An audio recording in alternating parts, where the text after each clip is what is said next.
In exercise of the presidential prerogative vested in the head of state and government under Article 132 of the Constitution, as read together with Articles 152 and 155 of the Constitution, His Excellency the President has instituted portfolio rearrangements in his cabinet and in the ranks of principal secretaries.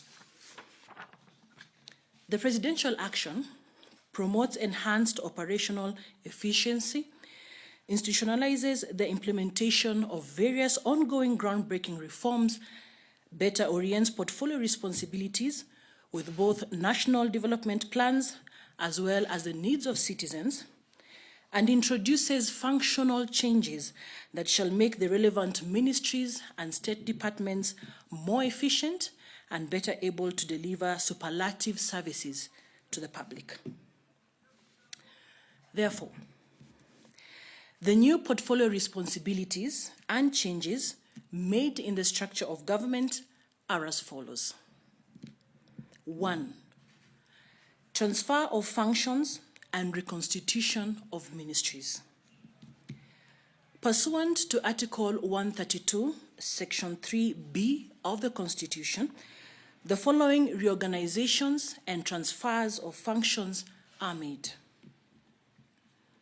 First department, the State Department for Arid and Semi-Arid Land has now been transferred to the Ministry of Public Service and Gender.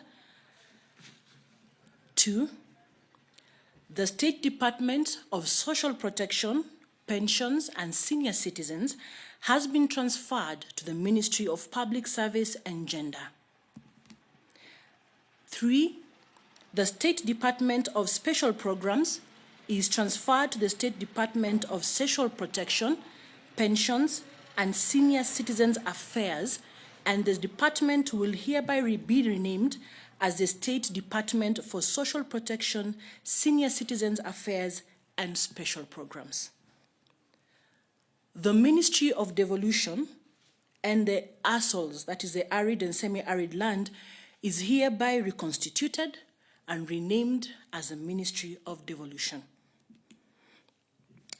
The Ministry of Public Service and Gender is hereby reconstituted and renamed as the Ministry of Public Service, Gender, Senior Citizens Affairs, and Special Programs. And finally, the Ministry of Labor and Social Protection is hereby reconstituted and renamed as the Ministry of Labor. 2, reassignment of Cabinet Secretaries.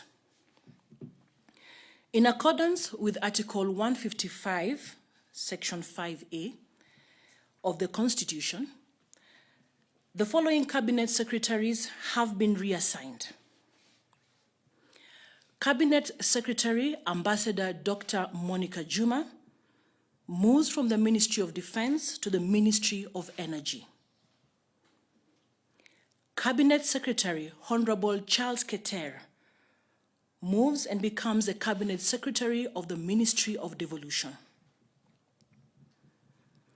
Cabinet Secretary Honorable Eugene Wamalwa now takes over the Ministry of Defense. Cabinet Secretary Margaret Kobia retains her portfolio, but as you saw earlier, it was her, she got more duties, and with the new ministry, it will now be the Ministry of Public Service, Gender, Senior Citizens Affairs, and Special Programs. 3, the reassignment of principal secretaries. In accordance with Article 155, Section 4 of the Constitution, the following principal secretaries have been reassigned. Principal Secretary Major General Retired Gordon O. Kihalangwa now becomes the Principal Secretary in the State Department of Energy.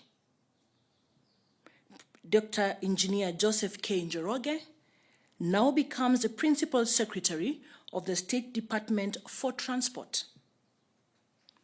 Mr. Solomon Kitungo now becomes the Principal Secretary of the State Department of Public Works. Mr. Nelson Maras Ospita now becomes the Principal Secretary, State Department for Special Protection, Senior Citizens Affairs, and Special Programs. Ladies and gentlemen, those changes take effect immediately.